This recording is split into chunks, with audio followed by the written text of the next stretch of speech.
Hey there, and welcome to another episode of the Christian Women in Business podcast show. It's so exciting to have you here today. And what's even more exciting is tomorrow is our last Thrive quarterly reset for our businesses for 2024. I can't believe we're at the end of the year already. So if you haven't already done so and you'd like to book in, registrations are still open. They'll close tomorrow. So come and join us.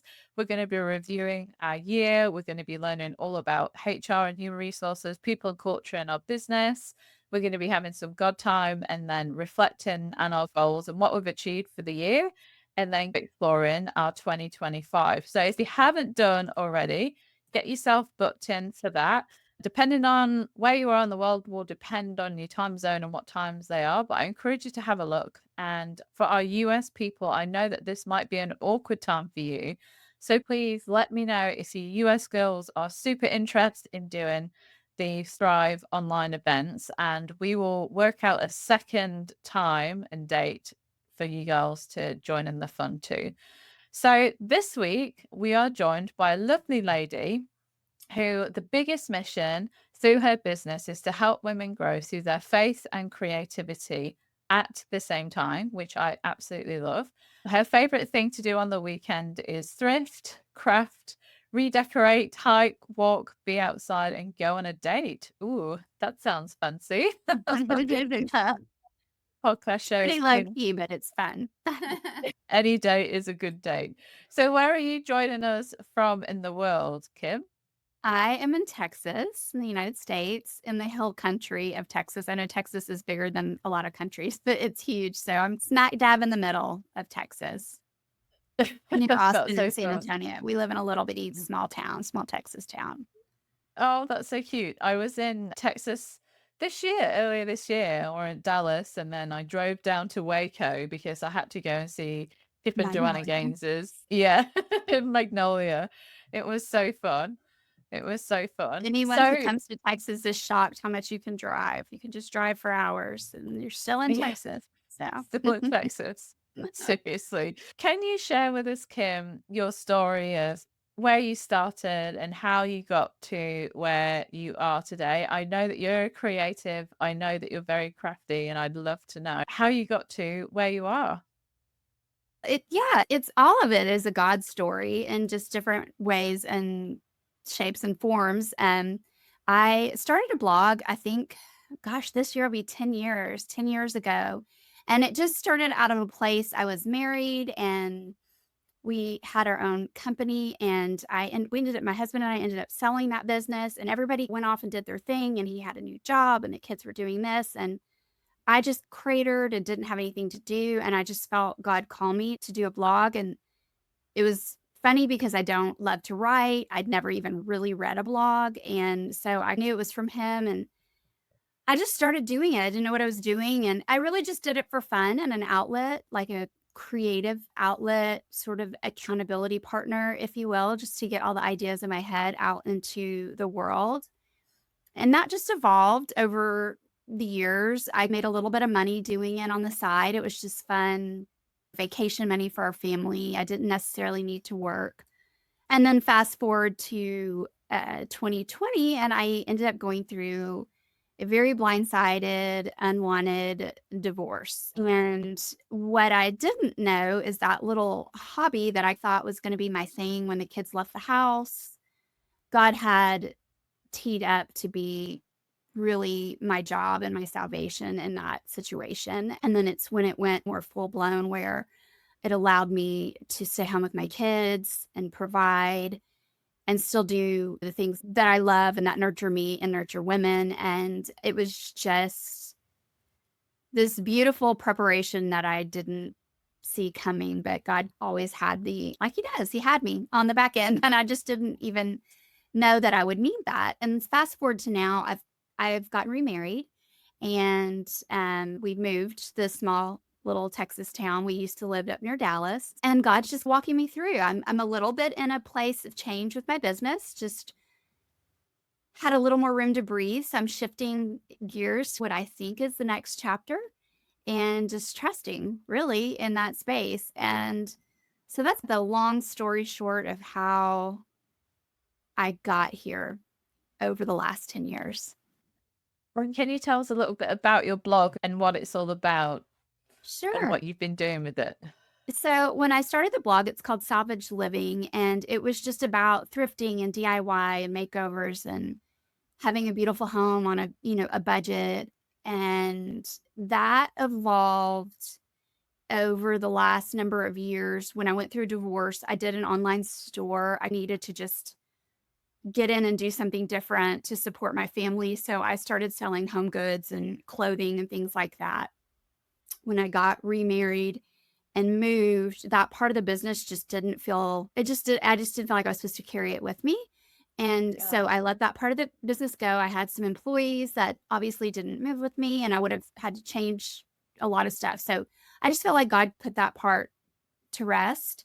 And what I've been moving into is still maintaining the blog and the home decor, but moving a little more into faith-based products that I just feel are more what I need at this space in my life. So a lot of it when I went through the divorce, it was COVID and I had a lot of emotions going on. The kids were they came home for spring break and they never went back to school. And so we were homeschooling. My husband left, our dog died. It was like all of this stuff. Oh, And I all just felt like huge I was, things. yeah, drinking from a fire hose. It was just like, oh my gosh, it's a lot. And I had a lot of feelings. And I didn't know what to do with them, and so you couldn't go anywhere, you couldn't do anything.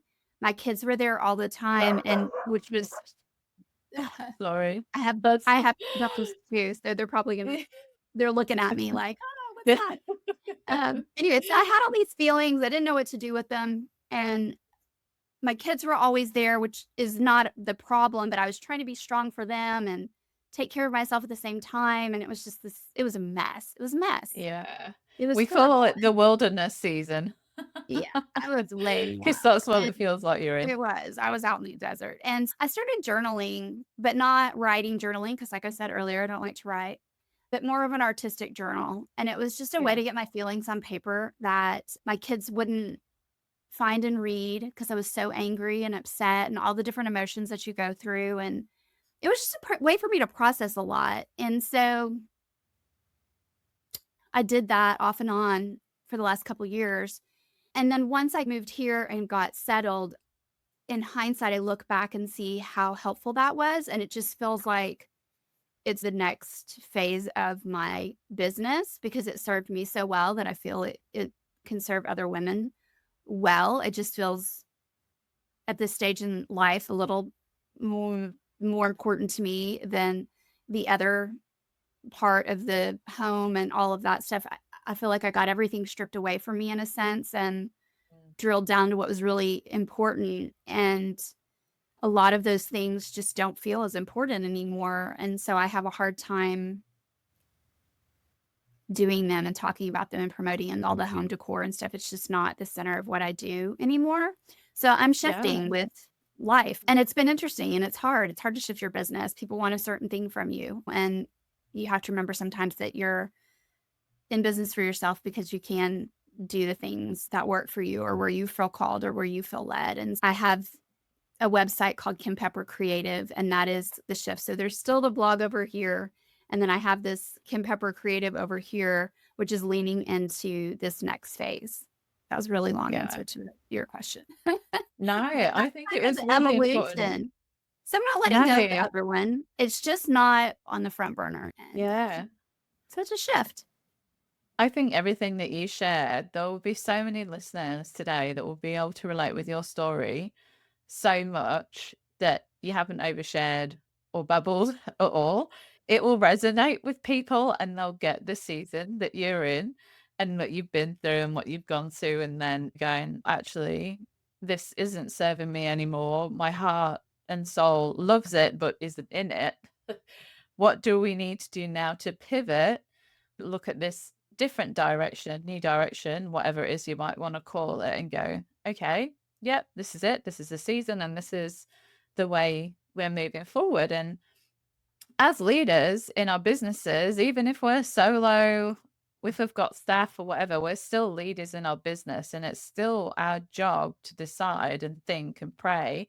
this isn't working anymore. What do we need to do instead? Or this isn't working for me anymore. I need to change direction. And what is that direction? It's being a natural leader and navigating the season that you're in really well. I know for me over the past couple of years, a lot of life changes have happened, and I've had to adapt and shift Christian Women in Business to make sure we can still serve the women the best that we can with the resource that we've got while I've been in an interesting season as well. So I think it's stewarding God's mission and vision that is giving you well and making sure we are being good stewards of it, but without burning ourselves out at the same time or just doing something that really isn't serving us in our hearts anymore as well, because the flames do die out. And if you're listening today and you're thinking my flame is dying out, like maybe it is time for that pivot, maybe it is time for a change, maybe we need to do some pruning, like how we covered in the mini series that we've just done about aligning ourselves and our businesses with God. Some things it might be time to prune, and it might be time to allow different avenues and adventures to begin once we've done that pruning. So don't be afraid of that prune. But I think it's great that you shared that, Kim, and really appreciate that you have shared it. It's Um, hard. It's hard to pivot, but it is, I think, very necessary sometimes. Yeah, especially when we've got really used to how we've done things. Like even that in itself is an adjustment. Sorry, I spoke over you. You're going to share something. No, you're good. I'm just saying it can be difficult. I mean, I think, especially if you're doing some sort of online or something that has a social media aspect, because people we get to this point where they want a certain something from you and they can make you feel like you need to stay where you are and they're not Yeah. your boss. That's Oh, hard. yeah, totally. Yeah, say it how it is. So, if you could share with us then, moving on to 5 tips of your craft, I'd love for you to share 5 tips that you've brought from you in the seasons that you've been in and moving forward. And I know you've had to think about tips that would be really helpful for our listeners today. I'd love to hear them. Sure. So my tips are not necessarily for a craft business or anything. They're just maybe they're more like life lessons, I don't know, but as they relate to business. And so I think the first one that I would say, and this is a hard one, is to make time. I think we're all really good at making the excuse, I don't have enough time for this. I'm too busy. We live in such a busy world. We're hyper scheduled. We do too much. But we do have time. You have time for anything that you want to have time for. And I think there are creative ways to make good use of your time. And it's a happy balance of being flexible, but allowing your schedule to have unexpected things pop into it. One of the things that's been really helpful for me on scheduling time is using a timer, like an old school just timer, setting a time and saying, I'm gonna allow 2 hours for this task, an hour for this task, 30 minutes for this task. And not time blocking my day where from 8 to 9, I'm gonna do this where it's super rigid, but just putting time frames on things that helps you identify how much time you spend on things. And I was looking at something, the amount of time we spend on social media just is Oh, obscene. It's, I can't even, I think it's, you have time. We have time. You have time for stuff, time to work in your business, to work on your business, time to do a couple other things that I talk about here. Go back to it's all about time to feed yourself and to feed what's going to feed your business and your community. So I think that's one of my biggest things is stop making that excuse of I'm trying to like busy is a 4-letter word, right? It's one of the dirtiest words out there. We use it as a crutch of I can't do that or I don't have time for that. I'm busy. I'm busy. And so I or think even just as a trophy, oh, I'm too busy. Like my life's for busy. That makes me sure. important. Yeah. And so I think trying to catch yourself when you say that word and saying, okay, wait, am I really too busy? Am I really I do have time. We make time for whatever it is we want to make time for. So really it's an evaluation of priorities as well. So that's a big one for me. That's number one. Number two, I would say is community is essential. Seems like an obvious one, but I don't think that we all do it. And it's another thing of you have to make time for it. and work it into your schedule, especially for a lot of us that work online. It's very lonely. You're alone. You're working from home, you're by yourself. And we know from the Bible that is the prime place to be under attack. And that is what Satan tries to do is get you off by yourself. You're the only one. You're the only one who feels this way. This is just you. It's your problem. And if you don't have somebody to share that with, then you're going to be under attack. And if we're Christian women in business, I think we're even more under attack because what we do is more enticing. The enemy's not going to chase somebody who's not doing something good.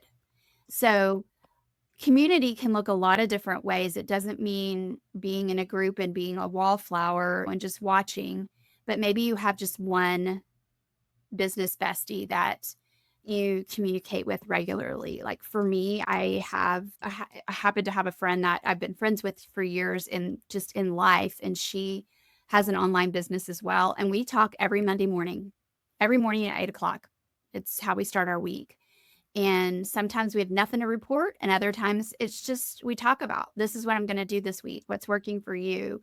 But it's also that it's accountability, and it's me being able to vent to somebody who gets it, who understands what I do, because most people don't understand what we do online. Yeah, or like, how do you make money? What do you do? I don't what? So trying to have that conversation with somebody who doesn't get it is hard, and you have to have somebody who's in the same boat as you, and it might be a group like a mastermind or a retreat, and I think those things are essential to realize that you are not alone. Other people have the same problems. Sometimes the solutions are really simple, and just having that something to lean on is what I think is a crucial part of you being successful in whatever you do. That's not just business, that's life. Yeah, totally. My next one is to combine what you do.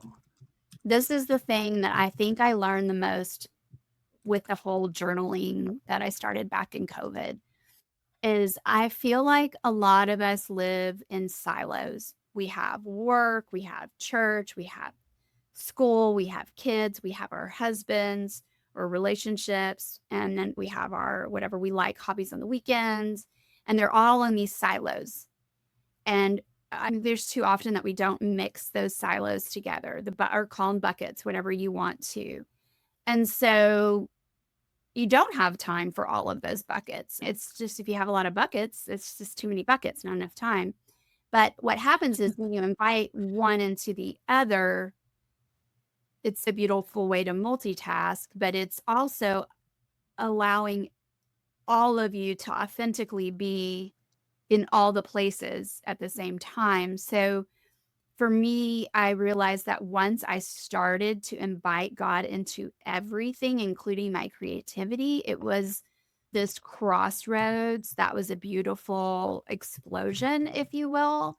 And it just let it take off in a way that was different for me. It makes me feel like when I'm sitting down to create something or do a journal, I'm not just doing art or Kim, I'm doing something relational with Christ, and it feels more purposeful, and it feels like that mom guilt or that business guilt, like I should be doing something else, fades away a little bit because I'm feeding my soul, which feeds everybody else, or I'm growing some lesson that I'm going to be able to share with my kids or the women that I serve or different people. It's a feeding of sorts. And so I just think that goes all around. You got to mix those buckets. It really should just be a big puddle, big pool. And I just don't think we do that enough. I think we live, I have to do this here and not there, and they don't cross over. Does that make sense? Yeah, And totally. so, Yep. and I always say that God is a very polite person, if you will, and he likes to be invited. He doesn't just go places, he doesn't force himself, but he sits and he waits and he is happy to be invited into whatever it is you're doing at all, anything at all. He wants to be invited in. And so I just don't think we extend the invitation very much into all of the Yeah. things. You know, I mean, you can go thrifting for the weekend and invite God in, and you can talk to him while you thrift, and you can witness to your girlfriend that's walking with you, or you can have really great talks, or you can pray over your treasure hunt, whatever you want to do. I just think you have to. mix it all. Um, Totally. so And for that's those who are listening in the UK, thrift shopping is charity shopping, and for my Aussie girls, thrifting is op shop shopping. op shop shopping. I haven't heard that one. And then also like garage sales or flea markets, or what else do you call them? I don't know. Like church Oh, sales, rummage sales, all yeah, that kind of stuff. Oh, I love yeah. it. Antique shops, yeah, vintage Yeah, stores, totally. exactly. Yes, all of Yeah. that. That's my favorite. I just thought I'd mention it in case people are going, "Oh, thrifting, is that I like know you're speed or something?" that's not what I'm talking about. No, No, it's no, so that's funny not to what think we're how it's talking called about. different things in different places. Didn't even cross my mind. Feels like it's universal. It is. It just has a different name. It does, totally, and Um, we all love it. yeah, it's so much fun. It's so much fun. Once you start, you can't stop. It's addicting, just so you know. It is. Anyway, okay, number 4 is to never stop learning. I just think we're always supposed to be curious, and that goes in a lot of directions as well. If you are an artist, you need to keep taking art classes. If you're a writer, you need to take writing classes. If you're a Christian, you need to keep taking Bible studies or read books. I think that there's different seasons for different things. I've had God call me out of Bible study, and we spent a year together, and it was beautiful because I remember being in a Bible study and thinking, "Oh, this is so fabulous. I'll never stop doing this Bible study, this group." And I remember really clearly him being like, "No, we're gonna sit out." And I was like, "I thought we are gonna do that." And he was like, "Yeah, we're gonna sit out." And it was one of the biggest growth years I had because it was time for me to just dig into my Bible, just me and God. And so there are different times for the way that you learn, but it's still always having this curiosity and this hunger for God's word, a hunger to learn something new. And the one thing I will say about that is I feel like this day and age, everybody's bombarding you with information. It can get to be where it's overwhelming or too much, and then you don't do anything. You get paralyzed with information overload. And so I think one of my answers to that a little bit goes to community. These kind of all intertwine, but I think being part of a group that is hyper focused on whatever it is you do is a good way to put the peripherals on that so that you're not, if you're, let me think of something. If you crochet, I don't know, I don't crochet. If that's what you do, you need to be maybe in a crochet group because if you're just scrolling Pinterest all the time, you're like, oh, I could do this, I could do that, I could do this. It's so broad and if you can narrow it down and surround yourself with like-minded people and like-minded things, it helps that information overload steal your time and your energy to where you get to a point of paralysis and don't do anything. Yeah. And then taking what you learn and putting it into action. There's a give and a take there. So don't always just learn, but actually do is really part of that as well. Ever think you're done learning? And that sort of sounds exhausting sometimes. But it's not. It can be really good and a lot of fun. Honestly, I think it's fun. Don't grow stagnant. Don't let your feet get stuck in the concrete. And the last one that I'll say is that, and it's really hard, but it's just be okay to fail and to be bad at what you do. I think it's about trusting the process, and anything that's worth doing is not always going to be easy. And sometimes when things fail is when God will really turn up his volume and show up. And we don't give room for that a Yeah. lot. I know I don't I look at failures so personally and I beat myself up over them. But the truth is that's where God comes in and does beautiful things. I feel like my story is a prime example of what I didn't see coming. God already had laid the groundwork, but and I was taken to the floor. I had to be completely stripped and taken to the floor and blindsided and then to build back up. And that was a different direction. And I still get mad sometimes that things don't look the way that I think they should or they were gonna. And I have to remind myself that God knows infinitely better than I do.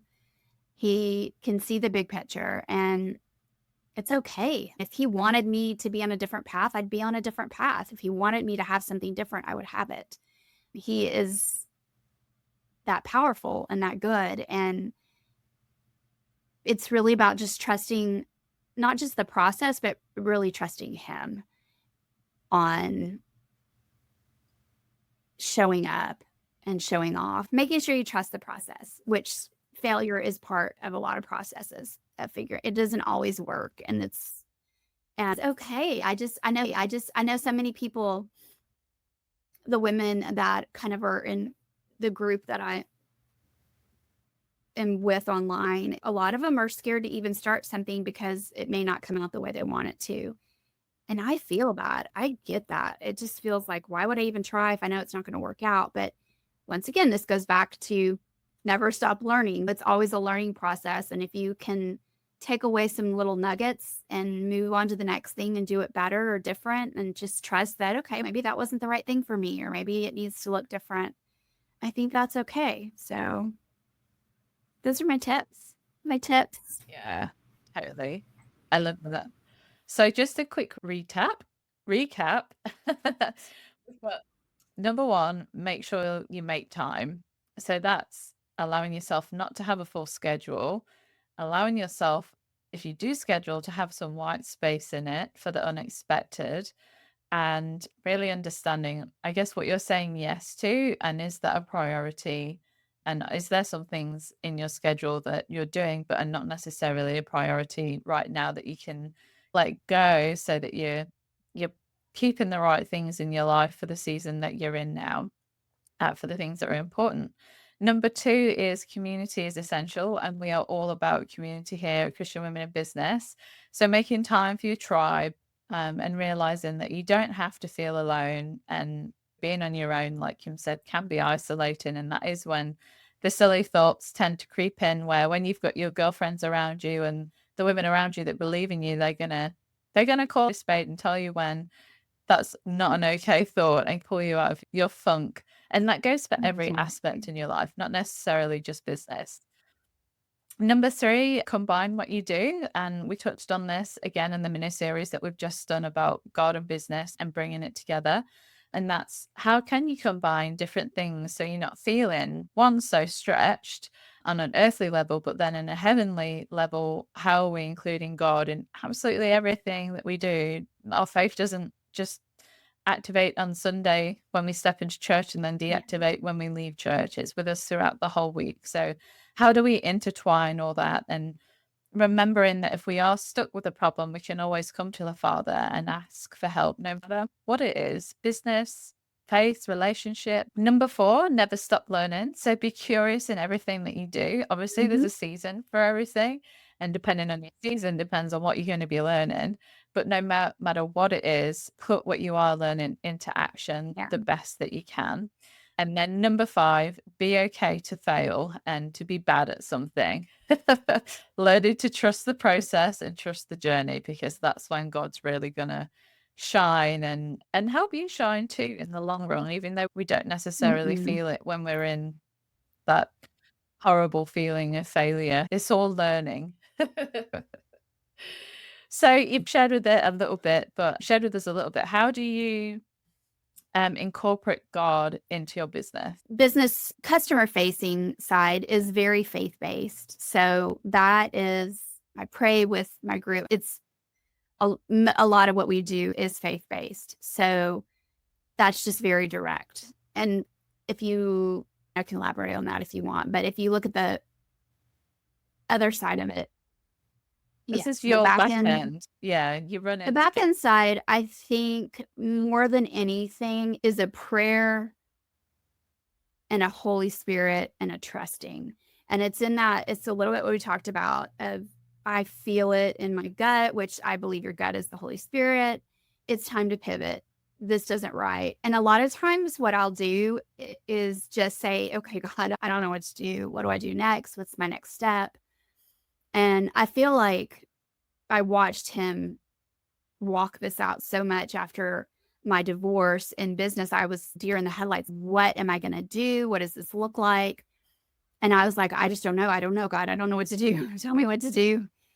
And I would just get these feelings that would bubble up. And that's the best way I can explain it. And it would just be maybe sometimes over a series of days or weeks that the same thing would just bubble up. It would just bubble up. And I would say, okay, that's it. That's my next step. What does that look like? And I would move on it. And he was right every single time when I would do that. And it was just letting him lead me into what the next step was for my business. What do I add? What do I take away? Which way do I go?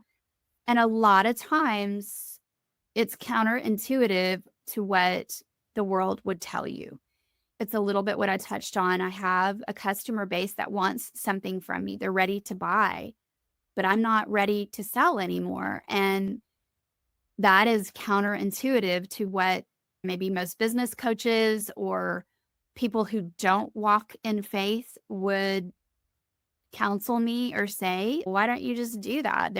I can't explain it. It's just not right. It's not where I'm supposed to be. And you have to just trust that. And I think that is the hardest balance of trusting what you feel the Lord is leading you to do and what the world is telling you to do. And that's life in general. But from a business standpoint, that your choices and direction may not be textbook what people think you should do and what they may be encouraging you to do. And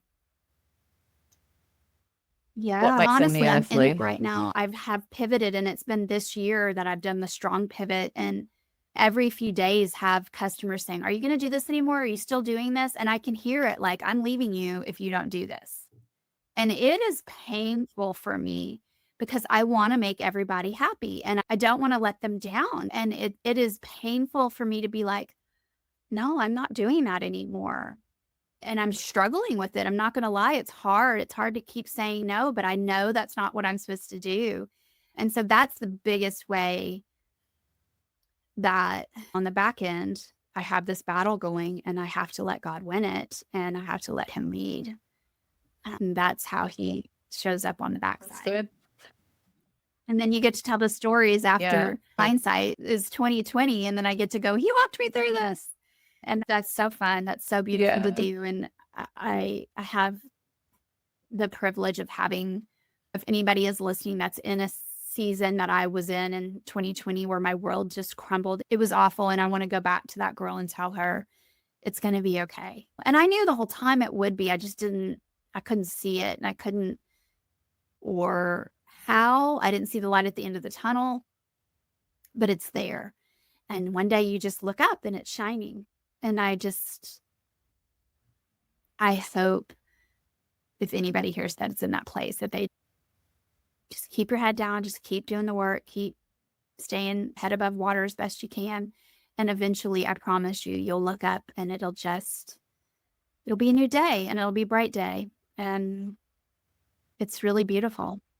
That's Yeah, so it's good. really beautiful. Yeah. That's so good.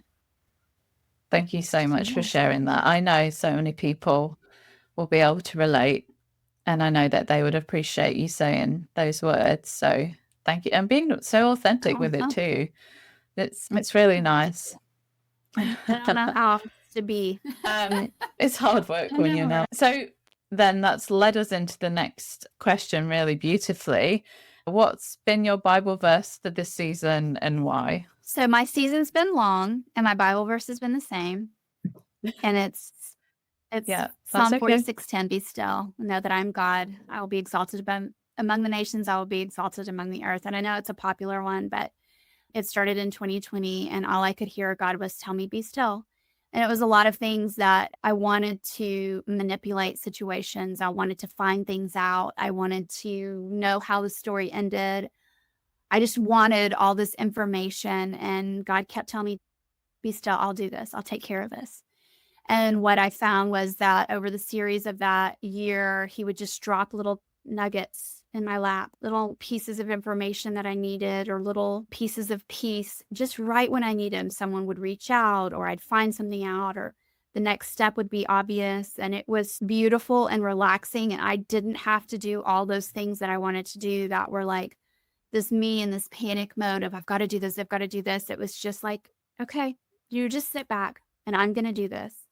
And I know it's about God doing the work and Him getting the glory. And when we work too hard in ourselves, or we do all that busyness and we try, and maybe something does happen, it's so easy to take the credit for it and not give it where it's due. And so when you're in this state of stillness, it's a really fine line of trusting and watching God walk things out, but still doing whatever, part you need to be doing. Because we don't, like in business, you don't just sit and have money dumped in your lap, and you have to get up and do work. But there's a fine line of overreaching. And We call it sitting in the yeah, grace, I love not in that. the So grind. I got So Be Still tattooed on me in 2021, 20, when did I don't remember, something. because it was so washed over me. Just be still. I will be exalted. I'm going to walk you. I'm the one. I'm the one who's going to do this.